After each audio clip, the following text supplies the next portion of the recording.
법무검찰개혁위원회 개혁안을 놓고서 논란이 일고 있습니다. 검찰총장의 집중된 권한을 분산할 필요가 있다라고 설명은 하고 있지만 오히려 법무부 장관에게 막대한 권한이 또 쏠릴 수 있다라는 우려도 나오고 있습니다. 네, 관련 내용을 김성훈 변호사와 자세한 얘기 나눠보겠습니다. 어서 오세요. 오십시오. 안녕하세요. 네.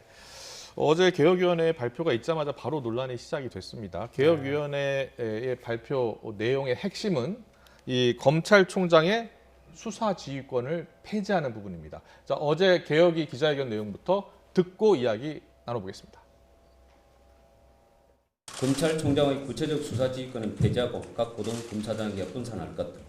고등검사장의 수사지휘는 서면으로 하고 수사검사의 의견을 서면으로 들을 것. 특정 어느 사건에 있어서 이거를 압수수색을 하라 마라, 그다음에 뭐 구속영장을 청구하라 마라, 기소하라 마라를 다 하는 거죠. 그게 구체적 수사지휘거든요. 근데 지금은 검찰총장이 이걸 다 하고 있습니다. 그래서 수사지휘부서가 대검에 다 있고요. 그래서 이거는 좀 비정상적이라는 취지고. 네, 검찰개혁위원회의 권고안대로라면 지금 검찰총장의 권한과 앞으로 검찰총장의 이번에 제시한 권고안의 검찰총장의 권한이 어떻게 달라지는 겁니까? 네, 아주 큰 틀에서 근본적으로 완전히 바뀐다고 볼 수가 완전히 있습니다. 바뀌는 겁니다. 네, 예. 검찰총장의 가장 큰 권한은 두 가지입니다. 수사지휘권과 인사권입니다.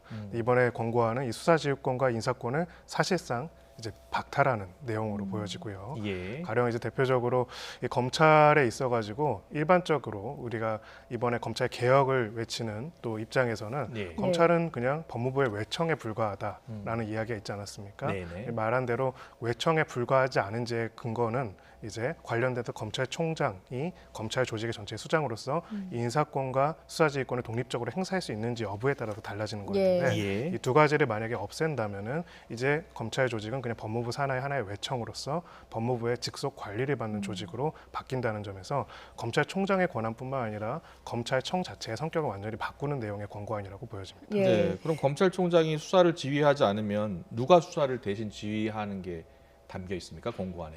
네, 항상 이제 저희가 봐야 하는 거는 검찰총장의 권한을 제한해야 한다라는 이야기가 큰 대의 명분인데요. 예. 결국 이 제한된 권한이 어디로 가는지도 굉장히 중요한 부분입니다. 결과적으로는 이제 고검장들이 나누어서 분산을 하고 이 고검장에 관해서는 법무부 장관이 지휘를 한다라는 이야기여서 사실상 이제 검찰청법에 있는 구체적 사건에 대해서 법무부 장관은 검찰총장만을 지휘한다라는 것들을 바꿔서 법무부 장관이 모든 사건에 대해서 고검장을 통해서 수사지휘권을 행사할 수 있도록 하는 내용의 권고안으로 나와 있습니다. 그럼 좀 법무부 장관이 이제 고등검사장을 이제 서면 지휘하는 거군요. 맞습니다. 예. 네. 그럼 좀 구체적으로 갔을 때는 검찰총장이 실제로 지휘할 수 있는 건 권고안에 따르면 어떤 것들이 있게 됩니까?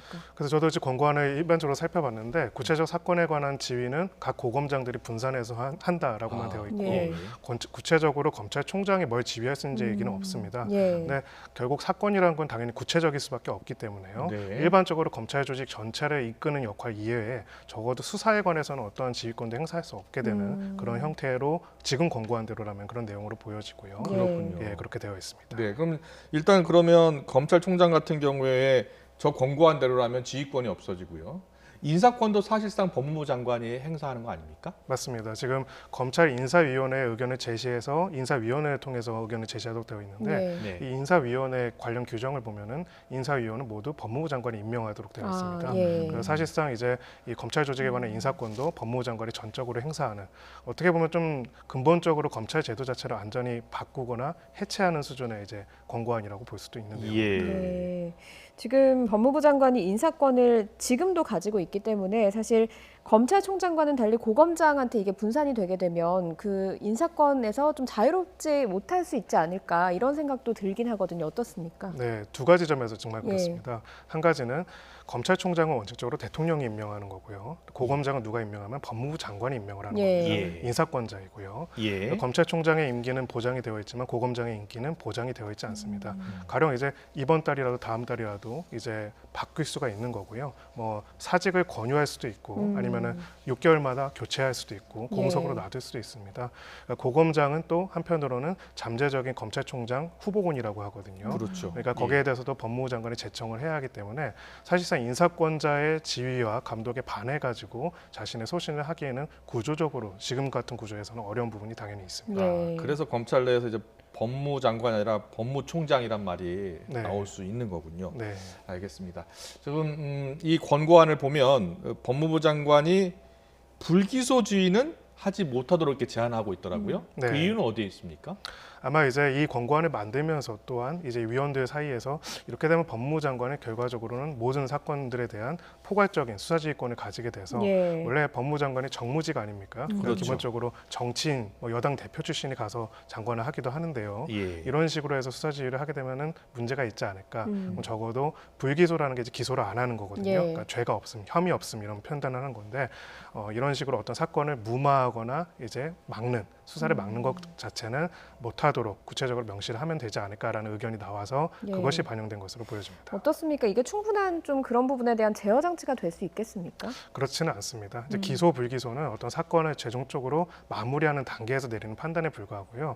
진정한 수사가 얼마나 진실에 접근하는가 혹은 접근하지 못하게 되는가는 그 방법론에 있습니다. 가령 압수수색을 할 것인가, 예. 누군가를 소환을 할 것인가, 피의자로 부를 것인가, 영장을 칠 것인가 이런 부분들 예. 이런 내용들이 가장 중요하고요. 이 수사 의지가 없다면은 사실은 더 파야하고 더 진실을 규명하는 사건도 묻힐 수가 있고요. 반대로 정말 이거는 수사를 제대로 해라라고 하더라도 이런 수사 방법론들에 대해서 구체적으로 지휘를 해서 못하게 만든다면 결과적으로는 증거 불충분으로 불기소가 나올 수밖에 없습니다. 네. 그렇기 때문에 이 조항 하나로는 충분하지가 않다라고 저는 생각합니다. 예, 우리가 이제 검찰 개혁을 해야 된다라는 어떤 당위성은 검찰의 수사가 정치적으로 흐를 가능성, 맞습니다. 그렇기 때문에 검찰 수사권의 중립성이 중요하다라고 했는데 이 권고안대로라면 과연 중립성을 지킬 수 있을까라고 의문을 제기하는 분들도 있을 것 같아요. 네, 저는 타당한 의문이라고 생각을 합니다. 예. 지금 우리가 여러 가지 사건들을 봤죠. 이제 예. 과거에 이제 적폐라고 했던 내용들 중에 하나가 이 검찰 조직을 통해 가지고 사건을 무마하거나 정권에 유리한 사건을 만들어내거나 반대파들을 제거하거나 정권에 불리한 사건들을 막는 이런 것들을 하지 못하게 하자. 국민의 검찰로 만들자는 게 검찰 예. 개혁이었습니다. 이건 뭐냐면요, 어느 정파 어느 시민들이 보더라도 타당하게 받아들일 수 있는 수사를 하고 기소를 하게 되도록 만드는 것이고, 예. 그러려면 어떤 특정 정치적인 집단과 정파에 기속되지 말아야 하고요. 그러려면 여기에 맞설 수도 있어야 합니다. 어떤 정치적인 명령이 있더라도 여기에 반대해서 우리의 소신은 그렇지가 않기 때문에 우리는 진실을 밝혔습니다 하고 그 진실에 대해서는 모두가 받아들일 수 있게 되는 것, 이게 검찰 개혁이거든요. 예. 그리고 그것을 지키기 위해서는 검찰 조직 자체가 정치적 권력으로부터라도 스스로 독립해가지고 행동할 수 있는 자유가 있어야 하는 것이고요. 예. 근데 지금 이제 이 부분에 대해서는 좀 안타까운 게 민주적 통제라는 부분에 있어서 조금 오해가 있는 부분이 아닌가라는 생각이 듭니다. 네. 민주적 통제라는 거를 단순하게 어떤 민주적인 선거를 통해서 선출된 권력에 의한 검찰 조직의 통제로 본다면은 예. 만약 그렇게 한다면 우리가 보는 많은 정권이 검찰을 남용했던 과거와 크게 다를 바가 없습니다. 예. 더 중요한 거는 이 정권에 타는 통제가 아니라 지금 여기서 저는 권고안 중에서 한 가지 긍정적으로 보는 거는 수사 지휘는 서면으로만 해야 한다. 이건 굉장히 긍정적으로 보거든요. 예. 모든 그런 의사결정의 과정들이 다 투명하게 공개가 되고 상급자, 하급자들이 어떤 내용들이 있는지를 보게 되고 예. 그것이 어느 정파에서 보더라도 합리적으로 인정받을 수 있는 절차를 만들어내는 것, 그것이 목표가 되어야 한다는 것이 제 생각이고요. 예. 예. 그런 점에서 현재 이제 권고안은 지나치게 법무부 장관의 권한을 강하게 만들고 예. 법무부 장관의 이런 권한에 대해서 견제할 수 있는 구체적인 장치들은 특별히 나와 있지가 않기 때문에 이런 부분에 있어서는 좀 한계점이 있지 않을까 그렇게 생각합니다. 그래서 예. 일각에서는 이 검찰총장의 권한 축소에만 몰두한 게 아닌가 이런 비판이 나오고 있거든요. 어떻습니까? 네, 맞습니다. 말씀드렸다시피 수사라는 거는 굉장히 중요한 과정입니다. 어떤 진실을 밝혀내는 과정이죠. 만약 이 수사에 누군가 힘이 개합돼서 이제 경제적 힘이든 정치적 힘이 개입돼서 그걸 왜곡시킨다면은 이 민주공화국의 전체적인 구조 자체가 흔들릴 예. 수가 있습니다. 예. 그렇기 때문에 이것을 막기 위해서 이제 검찰 개혁을 하자고 한 것인데요. 네. 검찰총장의 권한을 제한한다고 해서 그 권한이 없어지는 것이 아니고요. 그 권한은 어딘가로 기속이 됩니다. 지금 말은 결과적으로는 법무장관이 기속이 되는 건데 지금처럼 이제 법무장관이 어떤 결국은 정권에서 임명하는 장관이 되는데 예. 이곳에서 수사 지휘, 객관적인 사실을 밝혀내는 것들을 하는 게 맞을 것인가. 네. 특히 수사 자체가 정치적으로 첨예한 사람들이 굉장히 많지 않습니까? 지금도요. 윤석열 총장 임기가 이제 1년 남았죠. 윤석열 총장은 1년이 지나면 이제 물러날 것입니다. 좋든 네. 싫든요. 예. 그리고 계속 이제 다른 검찰총장이 오고 또 다른 법무부 장관이 오겠죠. 과거로 시계를 돌려보면은 과연 이제 예를 들어서 황교안 전 총리 같은 경우에 법무부 장관을 하지 않았습니까? 예. 김학의 전 차관 같은 경우 차관으로 임명됐다가 낙마를 했죠. 예. 그런 분들이 만약에 법무부 장관이 돼가지고 수사 지휘를 구체적으로 다 한다. 이거를 역으로 생각해 보면 이것이 과연 다 타당하게 받아들일 수 있을까요? 예. 그러니까 저는 기본적으로 검찰 개혁이라는 거는 정파를 떠나가지고 수사 결과와 과정에 대해서 모든 사람들이 인정할 수 있는 구조를 만들어내는 것이지 특정인에 대해서 반대를 하거나 특정인에 대해서 힘을 빼거나 더하는 구조가 돼서는 절대로 안 된다고 생각합니다. 예. 이런 개혁의 내용이 이제 뭐 강제성이 없는 권고 아닙니다, 사실. 네. 그래서 검찰청법 뭐 예를 들어서 조문만 개정하면 되는 일인지 아니면 뭐 다른 법을 바꿔야 하는 거지 아니면 또 다른 현행법과 충돌하는 것은 없는지 궁금하거든요. 네, 이제 가장 근본적으로 검찰청법을 개정하는 과정이 필요할 걸로 보이고요. 예. 구체적으로 이제 법률 중에서는 지금 사안에서는 검찰청법 외에는 일단 권고한 내용 중에서 특별히 개정될 내용은 없지만 예. 이 법과 관련된 여러 법령들이 있습니다. 아, 예. 법무부의 훈령이라든지 규정들이 있는데 그거 다 바꿔야 되는 이 거예요. 내용들은 다 전체적으로 바꾸게 될 것이고요. 아, 예. 아마 근데 제일 그 분수령을 이룰 거는 이제 국회에서 검찰청법을 이렇게 개정하는 것이 개정하는 과정에서 이제 반대 의견들 그리고 그런 문제점들 현재 제기가 되고 있는 법무부 장관의 수사지휘권을 그럼 어떻게 견제할 것인지에 관한 내용들이 충분히 들어가야 하는 내용으로 보여집니다. 네. 그렇다면 뭐 법사위에서 여야 의원들이 이 개정안을 놓고 또 충돌하겠네요. 네, 굉장히 또 격한 정치적 갈등이 벌어질 가능성이 높아 보이고요. 예. 그럼에도 불구하고 이게 그대로 강행 처리가 된다면은 예. 또 검찰청법 전면적인 내용들이 바뀌게 될 것이고요.